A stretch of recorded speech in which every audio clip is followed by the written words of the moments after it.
I'm your Gemini friend. So in this video, I'm just going to talk about reading natal charts. This will be like sort of a start off way. I'm going to try not to make it too complex, let it be instructions for starting out. And this is also an explanation of the way that I'll do a simpler natal chart reading. I am working on a Chiron series, so kind of a heavy subject, something it might take a little bit of time, but that should start coming out soon. And of course, I do offer natal chart readings and synastry readings if you want my insight on your chart. But if you want to read your own chart, I always recommend astro.com. It's my favorite, and there are so many little things that you can tweak, and it's just very intuitive. And it just works very nicely for me. They've got a database with so many famous people, just charts. You can also store up to 100 charts for free. So when you're going to astro.com, you want to look for the charts and calculations section. Go there, and then click on extended chart selection. It's going to bring up a bunch of different options. So for your natal chart, you're going to want to put in your information, and you can save your chart.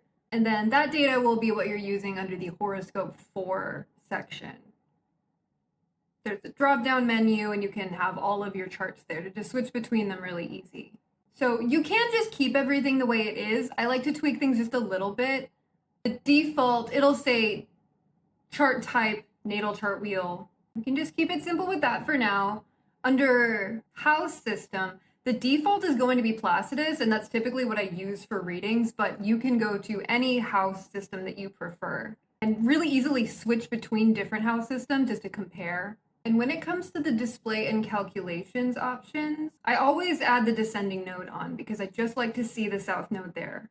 And I also click the boxes for aspects to Chiron and aspects to lunar node and eclipses, because aspects to Chiron and the nodes are important. Of course, you don't have to do this if you're just starting out, not interested in that. I'm trying to keep it simple, but I want to show you that there are some interesting options here. You can also check the box for only major aspects, which will simplify this even further. It'll make the aspects chart easier to read because it will only be showing the ones that are going to have the strongest effect, and that can help too. And same with the box where there's a percentage to reduce or increase the orb. This is something you can play around with to increase the strength of the aspects to only see the ones that are going to be felt the strongest. You can also add asteroids. Under the common elements box, there's Lilith, there's Juno, there's the Vertex, all sorts of options. But if you just want to keep it the default exactly how it comes out with your data, then you will get your natal chart with the Placidus house system and look at it. So first thing that I would look at, sun, moon, rising. Look at the sign in the house that the sun and the moon are in and see what sign is on the ascendant. You can break all of these down individually, and you will be doing that anyway. This is all about breaking down each individual planet placement in order to combine them all in the end. But sun, moon, ascendant is always the best place to start because it'll give you a very general picture of the chart's energy. The sun sign and house will show you really strong energetic focuses, especially regarding this person's identity, their sense of self, who they're showing up as in the world. That's going to be their sun. Their moon shows more of their inner world, their way of processing their feelings and how they focus on comfort, their relationship with themselves in a way. And then the rising sign, that's starting off the first house of the chart, and really is an ever-present energy that it kind of sets the tone for the way that the person is going to be going about life. I'm not going to be breaking down every single planet in this. I'm just telling you what I look at in order to get a general picture. Next thing I'll notice is if there's a particular focus in a house, say there are a lot of planets in a few certain houses, then you know that those house energies are going to be really relevant. Same with the signs, obviously. Noticing what sign the planets are in, if there's one that has more planets than another. Any signs and houses that really stand out are going to be very prominent energies for this person. And then you can look at the little element chart where it shows you how many cardinal, fixed, and mutable planets you have, and then in which element. It'll be a little chart that shows you where you have the most energy, the distribution, just how many planets you have in one element over another. Do you have a lot of only one element, only two elements? Do you evenly balanced? Do you have a major imbalance? That sort of thing. Just looking at that little chart can show you just how prominent each element is within your chart. And the elements really give an overall focus as well. For example, if you have a lot of planets in air, communication and socializing or like intellectual pursuits might be a strong point for you. If you have a lot of planets in fixed energy, you could be a more stubborn person. You could be someone who really sticks through with things and doesn't like change as much. Just examples.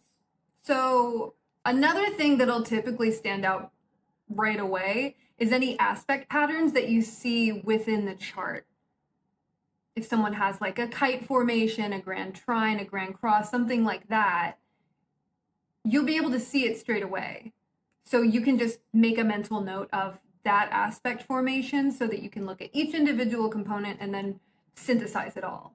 And another aspect that tends to stand out really immediately is any conjunctions that you have. If you notice you have any planets that are conjunct each other, conjunct any of the angles, that's another thing to make note of. Because if planets are conjunct each other or an angle, it's going to combine those energies. And that, again, can put more emphasis on that area. And then an easy way to go about it is if you just start with the ascendant and go through the houses in order, you can look at each planet and then see it in that sign and in that house and figure out how the energy is going to be exhibited with that combination of just sign and house energy. And empty houses don't mean that that house isn't important to you. It just means that you don't have a very specific focus there. You do still have a sign on the cusp of every house. And the sign on the cusp of the house is going to be the energy that you use to express that area of life that the house represents.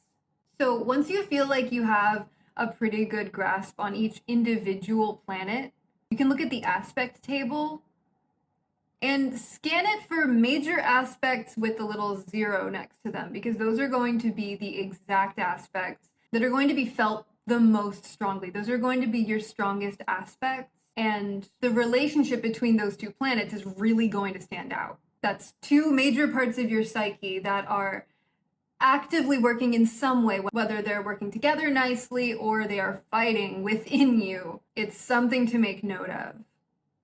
You can also notice if you have a lot of red or blue aspects. If you have a lot more red ones, that's a lot more tension, more growth opportunities. And I will say conjunctions are red, so they're counted as hard aspects, but it's very much down to the specific conjunction. Not all conjunctions are going to be hard.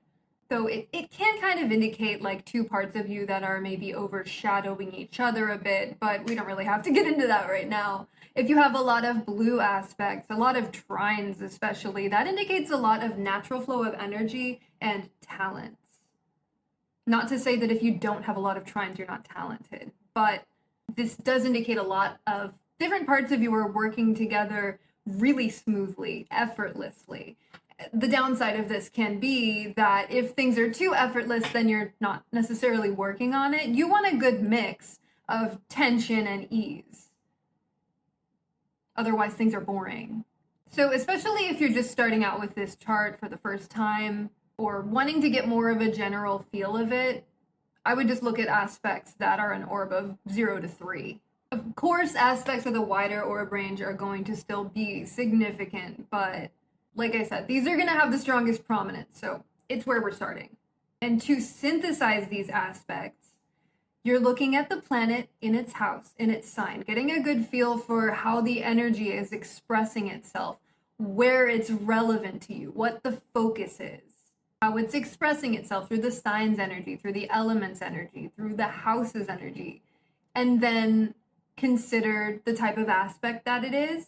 Do this for all planets involved, and then look at what type of aspect it is, and then consider how all of the planets involved with their individual expressions, their personalities. How are they working together? How are they clashing? These are parts of you represented within the chart. These individual components and their relationships with each other, the more information you'll get. I get more out of a chart every time I look at it. There's always more. You can just keep going deeper and deeper and adding more things, going into the minor aspects, even just looking at the chart. Charts look different. And maybe this is just me being crazy here, but like, you can get a feeling off of a chart. You can see like a bunch of angry red squares. There's tension in the chart. You can see a bunch of trines. There's like serenity here.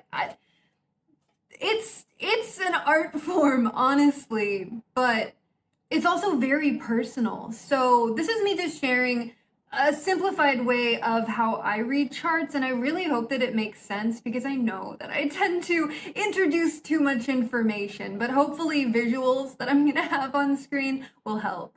I just think that this is the most wonderful tool that anyone can use if you put effort into it. I know it's not easy, and it's not necessarily something that's going to come naturally to you, but the more that you do it and the more totally different charts that you look at, the better you'll get. And the more naturally the interpretations will come to you. Because you'll be able to draw parallels and be like, I've seen this before, and you can recognize the traits within the people that they're actually representing and what they have in common and things like that. It doesn't have to be like a serious thing with all of these rules and the math and the angles. Like, it is a serious thing, but it doesn't have to be. It can be fun.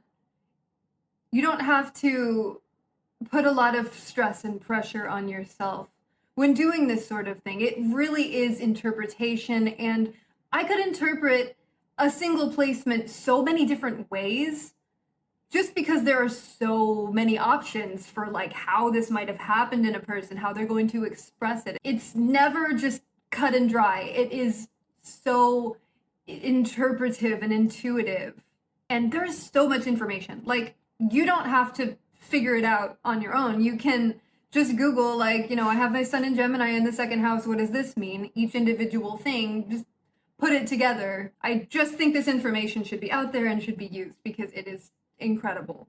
And I cannot tell you how many things I have worked through and recognized within myself and learned to make peace with.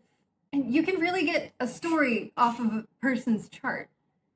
You can see that when you're reading the chart, you're getting information from this placement, and then another totally different placement actually emphasizes the same idea. And this will come up again, and it'll be like, wow, this person is clearly really focused on this very specific issue because it's come up in several other placements. I love it. I'm going to stop here so I don't just keep rambling, but thank you so much for watching, and I hope that this makes sense. Ask me if anything isn't making sense or if you have any questions. But mostly, thank you so much for watching. I love you. Bye.